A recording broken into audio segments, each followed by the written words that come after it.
The sound of little feet pattering across the wooden floor fills the living room as the sun spills through the windows. Balloons sway slightly in the soft breeze from the ceiling fan.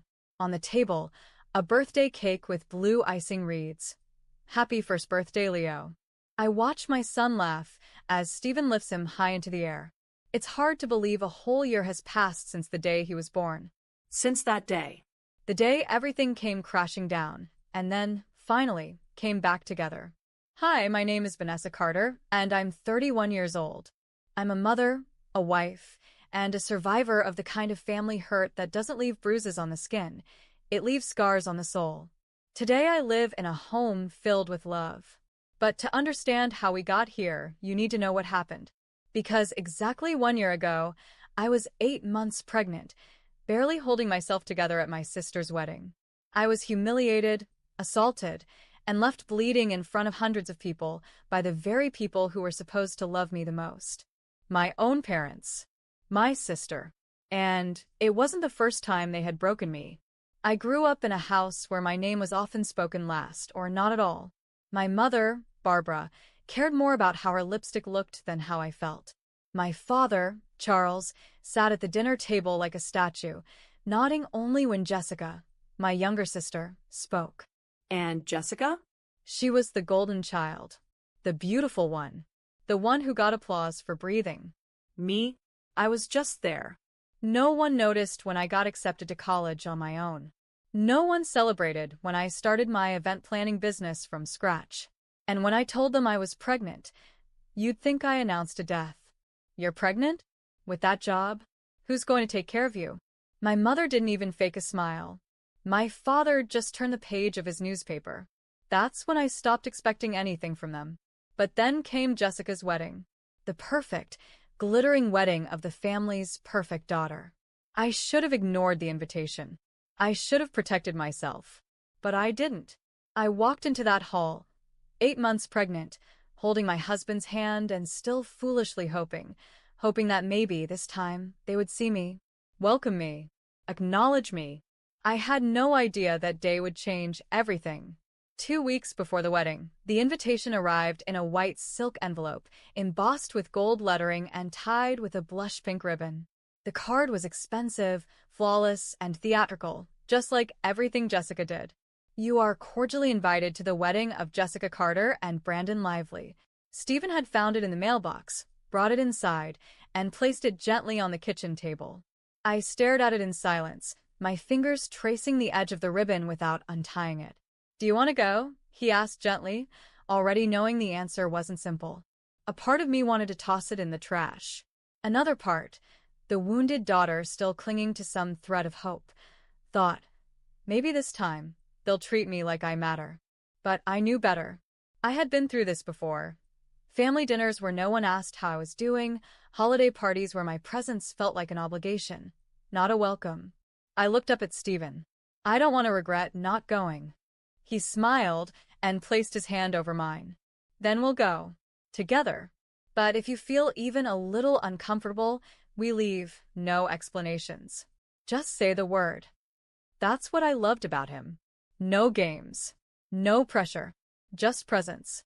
On the morning of the wedding, I stood in front of the mirror, struggling to zip up the soft navy blue gown I'd chosen.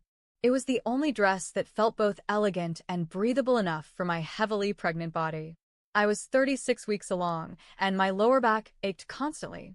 My belly was full, round and beautiful, but it came with swelling, stiffness, and exhaustion. Still, I did my hair, applied some light makeup, and slid on the small sapphire earrings Stephen had gifted me last year on our anniversary. I looked strong. Tired, but strong. As we drove to the venue, Stephen kept his hand resting on my leg, occasionally glancing over at me, as if silently checking in. I appreciated his quiet concern. I had already rehearsed the smiles I'd need to wear, the polite nods, the forced pleasantries.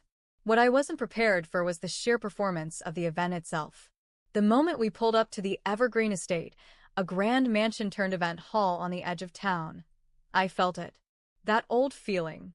Like I didn't belong here. The parking lot shimmered with luxury cars. Guests walked up the marble steps in gowns that glistened under the morning sun.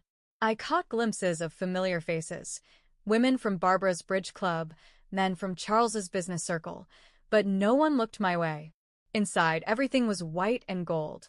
Huge crystal chandeliers, flower arrangements bursting with imported roses, tall ivory candles flickering on every surface. It was stunning and suffocating. "Just breathe," Stephen whispered. "We won't stay long." We walked in and were greeted, not by my parents, not by my sister, but by one of Jessica's assistants. She gave us a practiced smile and handed us a small envelope with our table number. It read, "Reserved for overflow seating." Overflow, like luggage. As I scanned the ballroom, my eyes locked onto my mother.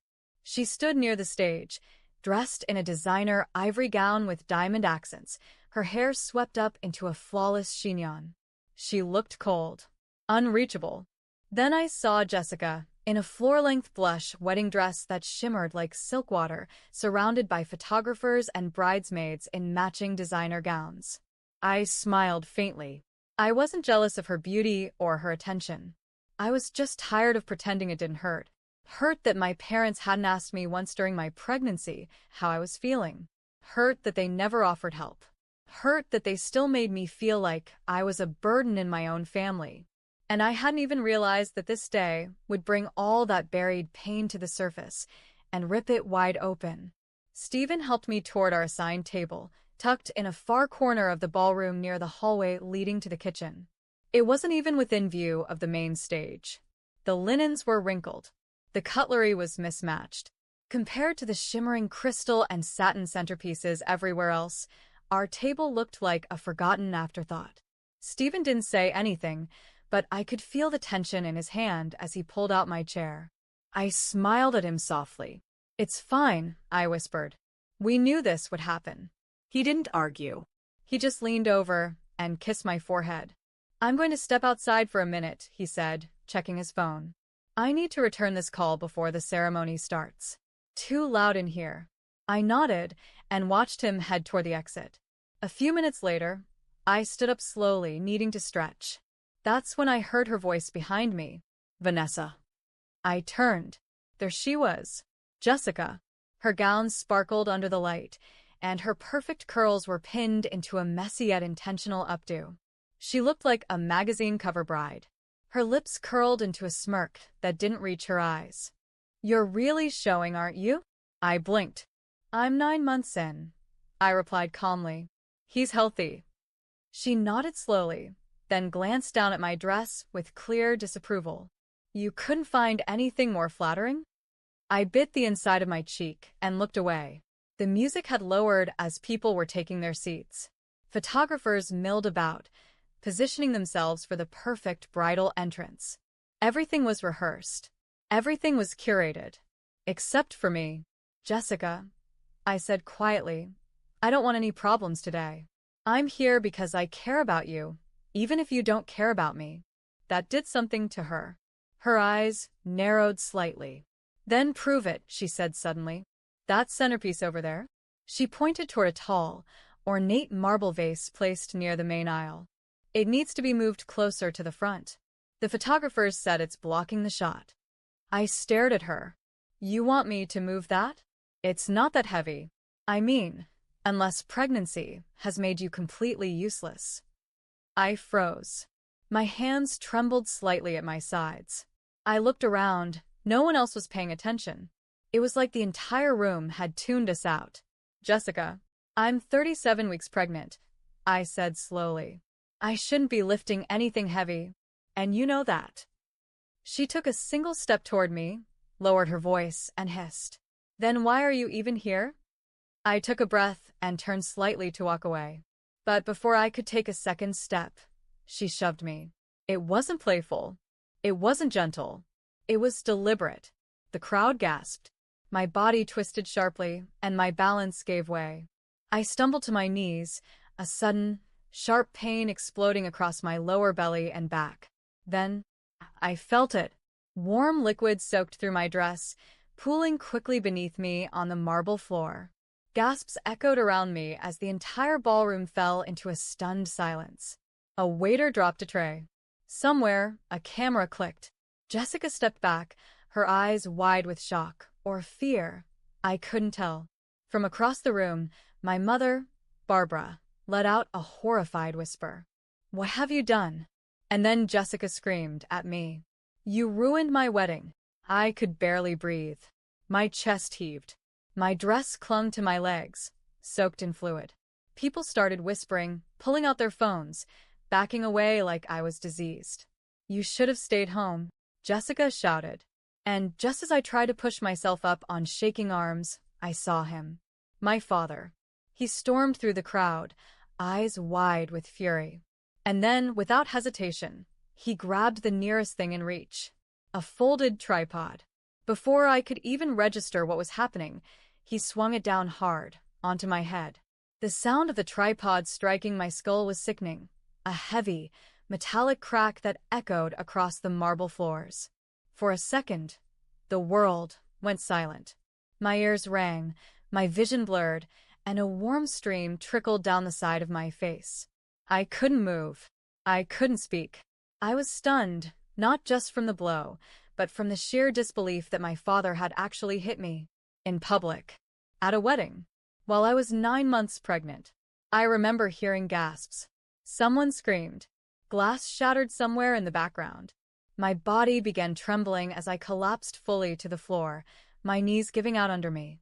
My soaked dress clung to my skin, the pain in my belly now joined by a sharp, pulsing throb at the back of my skull. And then came the whispers. Did he just hit her? Oh my God. She's bleeding. She's pregnant. What the hell is wrong with them? Out of the chaos, I heard Jessica's voice shrieking again. You just had to make today about you, didn't you? This is MY Day. I could barely register what she was saying, but I saw her expression. She wasn't panicking over my injury. She was panicking about her photos, her reputation, her Instagram story. Then came my mother, heels clacking rapidly on the floor. She crouched beside me, not to comfort me, but to hiss through clenched teeth. Get up. Don't make a scene. You've embarrassed us enough. I looked up at her, dazed, blood dripping from my hairline. And in that moment I realized, they didn't see me as family. They didn't see me as human. I was just an inconvenience. Suddenly, a familiar voice roared across the room, one filled with rage and panic. Vanessa? It was Stephen. He charged through the stunned crowd like a man possessed. His eyes locked on me lying in a pool of fluid and blood, and his face twisted in horror. He dropped to his knees beside me. Oh my God. Who did this to you? He whispered, his hands trembling as he touched my face, checking for consciousness, for movement, for anything. I could barely speak. I just stared up at him, blinking through tears. Then a dozen voices began shouting at once. It was her sister. Her water broke, and then her father hit her. She needs an ambulance right now. Stephen stood up like a man on fire, eyes blazing. Call 911, he roared. Now. He pulled out his phone himself and dialed as he shouted. Yes, this is an emergency. My pregnant wife has been physically assaulted. She's bleeding, her water broke. She needs medical attention immediately. And the attackers are still here. Within moments, chaos turned into urgency. People finally put their phones away and started moving. A guest, someone I didn't recognize, rushed to grab a napkin for my head. A younger man took off his jacket and placed it under my neck to elevate me. Somewhere in the background, a woman's voice shouted, "Someone stop that man. He hit a pregnant woman." But my father had already retreated to the corner, hands shaking, trying to explain himself to no one. Jessica was crying now, but not over me. She kept wailing. This isn't fair. She ruined everything. This was supposed to be my perfect day. Stephen knelt back down beside me, held my hand tightly, and whispered, "They're on their way, baby. I'm right here. You're going to be okay. I promise." And for the first time since I arrived at that cursed wedding, I believed someone. The wail of sirens sliced through the tension hanging in the ballroom. In less than 5 minutes, 2 police officers and a paramedic team burst through the main entrance. The moment they saw me lying on the floor, blood streaking down my face, my dress soaked, my husband cradling me protectively. The mood shifted from chaos to controlled action. "Step back, everyone. Clear the area," a paramedic shouted, kneeling beside me. Officer Grant, tall and composed, scanned the room sharply. "Who did this to her?" he demanded. A dozen hands pointed at my father, Charles. "He hit her with that tripod," someone said. "She's pregnant." She was already on the floor when he attacked her. Stephen stood, still shaking but composed. "She's 37 weeks pregnant. Her water broke after she was pushed by her sister, and then her father hit her in the head. She's been bleeding and in pain for the last 10 minutes. I want them all charged." The officers didn't hesitate. Charles was handcuffed right there on the dance floor. His face turned pale. Barbara tried to intervene, raising her voice. "This is a misunderstanding. You can't arrest him in front of all these people." Officer Grant calmly turned to her.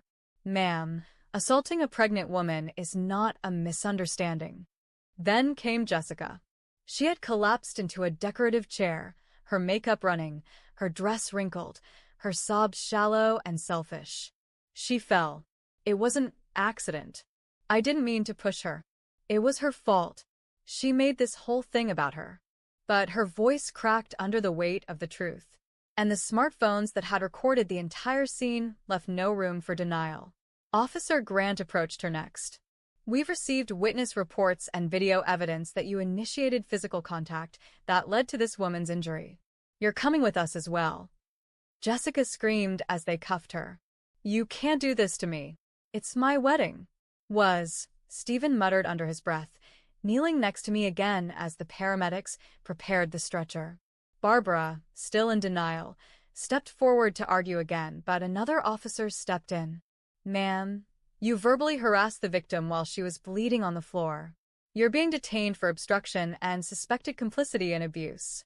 Now all three of them, my mother, my father, and my sister, were handcuffed and let out through the same entrance they once walked through like royalty. And then came the final blow to their perfect day. Brandon's family, Jessica's would-be-in-laws, had witnessed everything. His mother stood near the door, arms folded, her expression a storm of fury and disgust. "This wedding is off," she announced. "We will not be tying our name to a family capable of this." Someone gasped. Jessica's face twisted in horror. No, please. Don't do this. We've already spent." "You've spent your character," Brandon's mother snapped. "And it's bankrupt." And with that, they turned and walked out. I was lifted onto the stretcher, Stephen walking beside me, holding my hand tightly. One paramedic pressed gauze gently to my temple while the other monitored my vitals. "We're taking you to St. Grace Hospital," one of them said. "You're stable, but we're prepping the maternity unit just in case." Stephen kissed my hand. "I'm with you all the way." As the ambulance doors closed and the chaos of the ruined wedding faded behind us, I looked up at the ceiling of the ambulance and whispered, "Let the perfect image fall apart. I don't need their approval anymore. I have my real family now." The ambulance sped through the streets, sirens blaring above my head, but inside the vehicle everything felt eerily still. One paramedic monitored my vitals, the other kept an eye on the fetal heart rate monitor. I clutched Stephen's hand with all the strength I had left. "You're doing great, Vanessa," the paramedic said gently. "The baby's heart rate is steady. We'll be at the hospital in 5 minutes." Stephen's face was close to mine. His voice was soft but shaken. "I'm so sorry. I should have never left your side. I had no idea they'd—" I squeezed his hand back. "You didn't do anything wrong," I whispered. "They did." I don't remember much of the ride after that. Just the lights overhead, the soft beep of the monitor, and the strange calm that settled over me. It wasn't peace. It was focus. A kind of numb strength that only women in labor or war zones understand. By the time we reached St. Grace Hospital, the maternity team was already waiting. They moved quickly, efficiently. Dr. Lisa Bennett, the very same doctor who had been handling my prenatal care, appeared by my side in scrubs and a protective mask. "Vanessa," she said warmly but firmly, "you're safe now." We're going to take care of you and your baby. Stephen was allowed to remain by my side through everything. As they wheeled me into the labor and delivery room, he kept whispering, "You're strong. You're brave. He's almost here." The contractions came fast. The trauma had jump-started labor. Hours blurred together. Pain, breathing, gripping Stephen's arm, voices telling me to push, to hold, to breathe again. My body was exhausted, but my heart refused to stop fighting. And then, he cried. the most beautiful sound I'd ever heard. My son, Leo, came into the world with a strong, healthy scream at just past 2 a.m. the following morning. His tiny fists waved in the air, his skin flushed and perfect. Dr. Bennett gently placed him on my chest, and I remember sobbing, not just from the physical release, but from the emotional one too. "Hi, sweetheart," I whispered, stroking his soft cheek. "Welcome to a better world." Stephen leaned over, tears streaming down his face. He kissed Leo's forehead, then mine. "You did it," he said. "You did everything." We stayed in the hospital for 4 days, long enough for me to fully recover from the blow to my head, the labor, and the emotional trauma. I was monitored closely, given time to heal, and surrounded by kind nurses who treated me not like a scandal but like a human being. And during those quiet nights, holding Leo close in my arms, listening to Stephen snore softly on the pull-out chair, I realized something. They could humiliate me. They could ignore me. They could even try to break me. But they would never silence me again. And the moment I was discharged, gently wheeled out of the hospital with Leo sleeping soundly in his carrier, I turned to Stephen and said, "It's time to get justice." He nodded without hesitation. "Let's go see the lawyer." 2 days after I was discharged from St. Grace Hospital, Stephen and I walked into the office of Attorney Mark Wilson, a firm and focused man with eyes that didn't flinch when I told him the truth.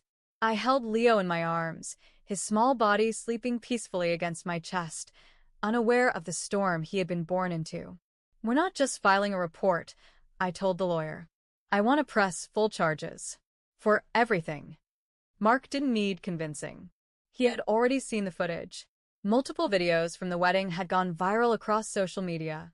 The moment I fell, Jessica's screaming, my father swinging the tripod at my head, and the panicked rush of guests. It had over 2 million views across TikTok, Instagram, and Facebook. And the public reaction? Brutal. People were outraged. Women's rights groups, nurses' associations, and parenting forums condemned the violence. People I had never met were calling for justice in my name. I didn't feel proud of that attention, but I felt validated. "We'll pursue charges of aggravated assault," Mark explained, "and include endangerment of an unborn child, public violence, and emotional abuse. With the video evidence and eyewitness accounts, this is open and shut." We filed the case that day. What followed was a series of hearings, depositions, and court dates. I didn't hide. I showed up to every one of them, with my head high and Leo in a carrier on Stephen's chest. The courtroom whispers didn't bother me. The judgmental glances from my parents' former friends didn't scare me. What mattered was what the judge heard, and what the jury saw. My mother, Barbara, tried to frame the incident as a misunderstanding. My father, Charles, claimed he lost control in the heat of the moment. Jessica played the victim card, crying about her ruined wedding and how no one understood the pressure she was under. But their crocodile tears crumbled under the weight of truth. The security footage, guest recordings, and dozens of witness testimonies painted a clear picture. They had humiliated, endangered, and physically assaulted a full-term pregnant woman, their own daughter and sister, in front of hundreds. The final verdict came on a Thursday afternoon. The judge's voice was calm, but firm. "Barbara Carter, Charles Carter, and Jessica Carter, based on the evidence presented, this court finds you guilty of all charges. You are each hereby sentenced to state prison, with no eligibility for early parole." This court also acknowledges the emotional and physical trauma inflicted on Vanessa Carter and her newborn child, Leo Carter. I exhaled for the first time in weeks. Stephen squeezed my hand. Leo slept peacefully. They were going to prison, all 3 of them. Not because of revenge. Not because of pride, because it was finally time the world saw what I had endured for years, and because I refused to stay silent anymore. After the verdict, everything changed, not just legally, but emotionally. For the first time in my life, I felt what true safety meant. No more walking on eggshells. No more waiting for a call that never came. No more pretending I wasn't hurt. Barbara, Charles, and Jessica, the people who were supposed to protect and love me, were now behind bars. The justice system had done its part. Now, it was time for us to heal. Stephen and I moved back into his childhood home, a cozy two-story house with a wraparound porch and a garden that bloomed year-round. His parents had passed a few years earlier, but the home still felt warm, like it was waiting for a family to bring it back to life. That family was us. I decorated Leo's nursery with soft blue walls, stars on the ceiling, and hand-painted animal murals I made during his naps. Every brushstroke was a small declaration. You are safe. You are wanted. You are free. Stephen went back to work on a flexible schedule, and I slowly eased into rebuilding my event planning business from home. But this time, I didn't bury myself in work to escape the pain. I worked because I loved it, and because Leo deserved a mother who still dreamed. My days became filled with soft giggles, lullabies, and stroller walks in the neighborhood park. We started attending a new church, one where people didn't whisper behind your back or judge you by last names. The community welcomed us with open arms. Some had even followed the case online and came up to me, saying, "You're so brave. You did the right thing. Your son will grow up proud of you." But the most powerful validation came in silence, in the way Stephen looked at me each night, or the way Leo reached for me when he was sleepy. We began to create traditions of our own. Friday evening pizza nights. Sunday morning pancakes. Random Tuesday cuddles on the living room couch while watching cartoons. Our house was not perfect. There were sleepless nights and messy diapers and bills to pay. But it was ours. And it was real. For the first time in my life, I wasn't just surviving. I was living. The sun filtered softly through the windows, casting golden streaks across our living room. Balloons were tied to the chairs. A string of "Happy Birthday, Leo" hung across the mantel, and the smell of vanilla frosting filled the air. Stephen stood by the kitchen counter, lighting the last candle on a small blue and white cake we'd made together the night before. Leo, now walking with wobbly excitement, toddled across the rug in his dinosaur onesie, giggling at the sound of his own footsteps. I stood watching them, my heart full in a way I never thought possible. Today marked exactly 1 year since that day, the day Jessica pushed me, the day my father struck me, the day I went into labor, and the day my son came into the world. It was the day my old life ended, and a new one quietly began. "Vanessa?" Stephen smiled, nodding toward the table. "Ready to sing?" I nodded, tears already forming as we gathered around Leo. We sang softly, not loudly, not for show. Just for him. For us. "Happy birthday to you, happy birthday, dear Leo." He clapped and squealed as Stephen blew out the candle for him, then helped him poke a tiny finger into the frosting. Laughter filled the room. As I lifted Leo into my arms, I felt a wave of reflection settle over me. A full year had passed. A year of change, healing, and rebuilding. A year of letting go of the pain and stepping fully into the joy I had once thought I didn't deserve. I looked at the photo on the side table, the one from the day we left the courthouse, me holding Leo, Stephen's arm wrapped around my waist. My eyes in the photo weren't sad. They were sure. Proud. "He'll never know that kind of pain," I whispered, kissing Leo's soft hair. "He'll grow up with love, not control, with safety, not silence." And in that moment I knew. I hadn't just given birth to a son. I had given birth to a new version of myself, someone who no longer begged for love from people who never knew how to give it. Today was his birthday. But it felt like mine, too, because the past didn't know me anymore, and it never would again. If this story touched your heart, please give it a like. We'd love to hear your thoughts in the comments below. Your voice matters. And don't forget to subscribe for more powerful real-life inspired stories every week. Thank you for watching.